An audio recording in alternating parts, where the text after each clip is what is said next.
Hello everyone, कैसे हैं आप लोग। उम्मीद करती हूँ आप लोग बहुत अच्छे होंगे। Welcome back to my channel. तो आज मैं आपके लिए जो वीडियो लेकर आई हूँ वो आपके एचटेट से रिगार्डिंग है। आपके एचटेट के बाद आप मतलब कि उसके बाद आपके पास क्या अपॉर्चुनिटीज हैं, ठीक है, उसके बाद आप क्या कर सकते हो, वैकेंसीज का क्या सिस्टम है। बहुत सारे बच्चे मेरे से पूछ रहे थे कि मैम इसमें वैकेंसी कितनी आती है हरियाणा में, और क्या हम लोग तैयारी इसके लिए कर रहे हैं वो सही है कि नहीं है, या फिर कब वैकेंसीज आती हैं, कितनी आती हैं, या फिर अभी 2024 के एचटेट मतलब ये 2023 के एचटेट के जो 23 में ही है ये तो इसके बाद जो वैकेंसीज होंगी 2024 में वो क्या रहेंगी, आएंगी कि नहीं आएंगी, ठीक है। तो बहुत सारी मतलब कि डाउट है इन सब चीजों को लेके बच्चों को, और आप लोगों को भी होगा ऐसा कुछ, ठीक है, कि क्या सिस्टम रहेगा, क्या नहीं रहेगा, वैकेंसीज आएंगी कि नहीं आएंगी, वो सब, ठीक है। बात स्टार्ट करते हैं आप लोगों के एग्जाम से। पहली बात तो आप लोग तैयारी आई थिंक आप लोग बहुत अच्छे से कर रहे होंगे।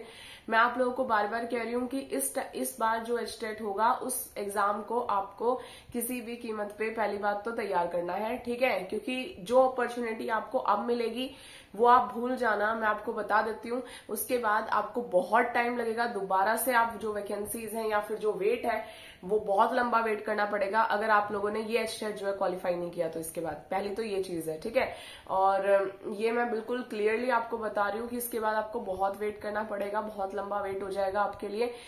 अब वैकेंसीज का जो शेड्यूल है वो क्या रहेगा, देखो वैकेंसीज 2024 में आपको देखने को मिलेंगी, ठीक है, और इसके पीछे जो मोस्ट मतलब इम्पोर्टेंट फैक्टर है वो आप कुछ भी लगा लो, 2024 के इलेक्शंस लगा लो, ठीक है, या और चीजें हैं वो लगा लो, पर उससे फैक्टर से आपको कुछ फर्क भी नहीं पड़ता, आपको अपनी वैकेंसी से फर्क पड़ता है। तो 2024 में जो है जो चांसेस है ना वो बहुत ज्यादा है, ठीक है, और उसके बाद जो चांसेस है वो मिनिमम है, बहुत ही कम है कि उसके बाद जो है आपको बहुत लंबे टाइम तक देखो वैकेंसीज देखने को मिले।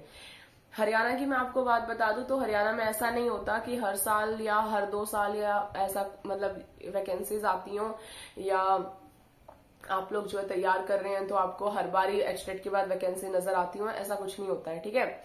ये भी एक चांस फैक्टर होता है और बहुत सारी चीजें मैटर करती हैं इसके पीछे, उसके बाद ये चीजें जो है हो पाती हैं। तो आपको जो है इस तरीके से प्रिपरेशन करनी है इस एग्जाम की कि आप जो है इस एग्जाम को क्वालिफाई कर लो। जो एचटेट अभी आपका दिसंबर में है आप उसको क्वालिफाई कर लो।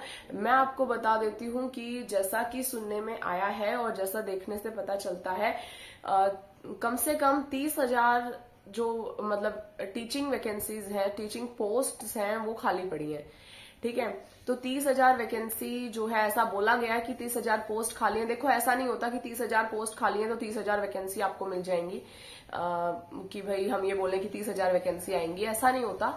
तो लेकिन आप 30 की 30 मत लगाओ, लेकिन ये लगा लो कि मिनिमम से मिनिमम आपको 15,000 तक जो है वैकेंसीज जो है वो देखने को मिल सकती है, ठीक है। और 15,000 ना छोटी बात नहीं होती। हम एक स्टेट की बात कर रहे हैं और स्टेट में भी वो जो एचटेट क्वालिफाइड होंगे, पहली बात तो मैं आपको बता दूं एचटेट जो है बहुत कम लोगों का क्वालिफाई होता है, ठीक है, बहुत ही कम लोग होते हैं जिनका एचटेट क्वालिफाई होता है। जो सीरियस लर्नर्स होंगे उनका एचटेट क्वालिफाई होगा, तो आपका आधा कंपटीशन तो यहीं कम हो जाता है, ठीक है। तो इसीलिए मैं आपको बोल रही हूँ कि आप जो है एचटेट क्वालिफाई कर लो, आपके लिए बहुत इंपॉर्टेंट रहेगा ये चीज। आप अभी क्वालिफाई करोगे आपको बहुत हेल्प मिलेगी उससे। और दूसरी चीज मैं आपको ये बता दूं, देखो एचटेट भी आपको पता है 7 इयर्स का इसमें जो है आपके पास मतलब सर्टिफिकेट आता है एचटेट का।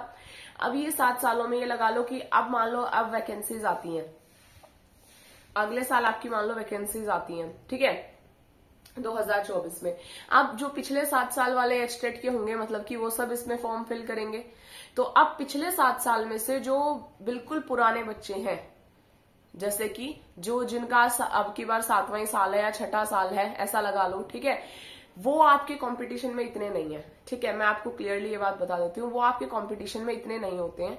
रीजन उसका ये होता है कि उस टाइम जब उन्होंने क्वालिफाई किया था तो उस टाइम एचटेट का लेवल ही अलग हुआ करता था, ठीक है। अब मैं 2015-16 में बात करूं तो उस टाइम पे एचटेट का लेवल ही अलग होता था, और अब जो 20-22 के बाद जो एचटेट का लेवल है वो बिल्कुल अलग है, ठीक है। तो तैयारी करना मतलब कंपटीशन जो है वो हर साल बढ़ जाता है। उन बच्चों के लिए कंपटीशन बहुत ज्यादा बढ़ चुका है, ठीक है। लेकिन आप जो आज क्वालिफाई करोगे ना, तो आपके लिए मैं सच बता रही हूं, आप जो रिसेंटली क्वालिफाई करता है और रिसेंटली क्वालिफाई करके बच्चा जो है अगला स्क्रीनिंग का एग्जाम देता है ना, उसके लिए मतलब चीजें आसान होती हैं। आसान इसलिए होती हैं क्योंकि उसको उतनी तैयारी करने का मतलब कि एक्सपीरियंस होता है। दूसरा, उसको उतने उस टाइप का जो पैटर्न है उसका एक्सपीरियंस होता है, और एक न्यू अपॉर्चुनिटी उसको पता होती है कि भाई जैसा मैंने एचटेट दिया है, मतलब स्क्रीनिंग का एग्जाम भी जो मतलब लेवल जो होता है, देखो उसमें ज्यादा सा फर्क नहीं होता, बस आपके एग्जाम पैटर्न में फर्क होता है। इसमें आपको जो एचटेट में है वो अलग चीजें आती हैं, उसमें जो है स्क्रीनिंग में थोड़ा और चीजों को वेटेज ज्यादा मिल जाती है, जैसे हरियाणा जीके हो गई या ये सब हो गया, तो वो अलग चीज हो जाती है। अदरवाइज जो लेवल होता है डिफिकल्टी का वो सेम होता है अप्रोक्सीमेटली, ठीक है। तो ये चीज है। तो आप लोग अगर रिसेंट में एचटेट क्वालिफाई करते हो तो आपके पास बहुत बेटर अपॉर्चुनिटीज होती हैं आगे लाइफ में बढ़िया करने के लिए। एग्जाम आपका जो अगला होगा, जो आपकी वैकेंसीज आएंगी, उनमें आप बढ़िया से स्कोर कर पाओगे, बढ़िया परफॉर्म कर पाओगे। और मैं सच बता रही हूँ, इतने बच्चे नहीं होते। अगर आप निकाल के भी देखोगे ना, आप अपना, मैंने एक वीडियो में बताया भी आप लोगों को कितनी परसेंटेज होती है, कितनों ने क्वालिफाई हो पाते हैं, कितनों के नहीं हो पाते। और नहीं तो आप ना खुद चेक कर लेना, ठीक है। आप खुद से चेक करना, बहुत कम बच्चे होते हैं जिनके एचटेट क्वालिफाई होते हैं। और रीजन ऐसा नहीं है कि पेपर ही इतना वो है कि क्वालिफाई ही नहीं होगा। ऐसा भी मत सोच लेना कि भाई पेपर ही ऐसा आता होगा, हमसे तो होगा ही नहीं, हम नहीं कर पाएंगे। ऐसा कुछ नहीं होता। बस आपको एक सीरियस लर्नर जो होता है उसका पेपर हमेशा क्वालिफाई होता है। ऐसा कुछ नहीं है। 90 मार्क्स ही तो चाहिए without negative marking. Negative marking भी नहीं है ना। आपको बस 90 मार्क्स ही तो लाने हैं, और वो 90 मार्क्स अपना टारगेट बना लो। 150 में से 90 नंबर ही तो लाने हैं, तो इतनी बड़ी बात नहीं है। आप कर सकते हो, आराम से कर सकते हो, कर लोगे आप लोग, ठीक है। जब मैंने कर लिया, हमारे जैसे औरों ने कर लिया, आप भी कर लेते हो। ऐसा कुछ नहीं है, बहुत बड़ी बात नहीं है ये, ठीक है। बस आपको अपने गोल के ऊपर फोकस्ड रहना है, आपको अपने गोल पर बने रहना है। आप इजीली वो चीजें कर लोगे, आपको कोई भी दिक्कत नहीं आएगी, ठीक है।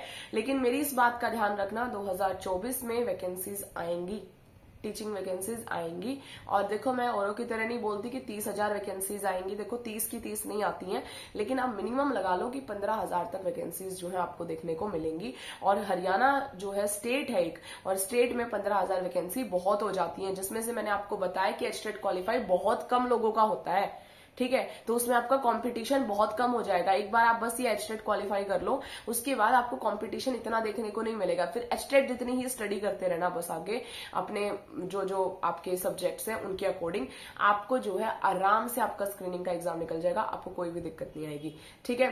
तो मेरी ये बात आप जो है अच्छे से इसको जो है इस पे फोकस करो, और पेपर के लिए अच्छे से तैयार करो। आपकी जो एग्जाम के बहुत कम दिन बच गए हैं, और लास्ट के जो डेज होते हैं वो बहुत इंपॉर्टेंट होते हैं तैयारी के, बहुत ही ज्यादा इंपॉर्टेंट होते हैं।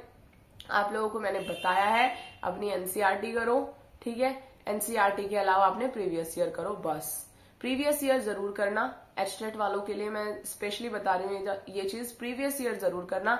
आपके प्रीवियस ईयर से ना आपको बहुत सारे क्वेश्चन रिपीटेड दिखने को मिलेंगे, और वो चीज बहुत अच्छी है आपके लिए। मान लो आपको पेपर में से 4-5 क्वेश्चन भी एज इट इज मिल जाते हैं, तो उसमें बुराई क्या है ना। तो वो आपके लिए बेनिफिशियल है। तो ये चीज आप जरूर करना, और अच्छे से अपना तैयार करो। All the very best for your exam. और अगर आपको मेरी किसी भी हेल्प की जरूरत हो तो आपको पता है, आप मेरे से बात कर सकते हो टेलीग्राम चैनल पे, या फिर कमेंट कर देना मेरे पास। तो हम लोग जो है, मैं आपकी जो भी प्रॉब्लम्स हैं उनके रिगार्डिंग आपके साथ हूँ। तो ठीक है, फिर आज की वीडियो में बस इतना ही। अच्छे से आप प्रिपेयर करें। All the very best. Thank you very much for watching the video. अगर वीडियोज अच्छी लगती हैं तो इनको लाइक, शेयर और subscribe my channel. Thank you very much.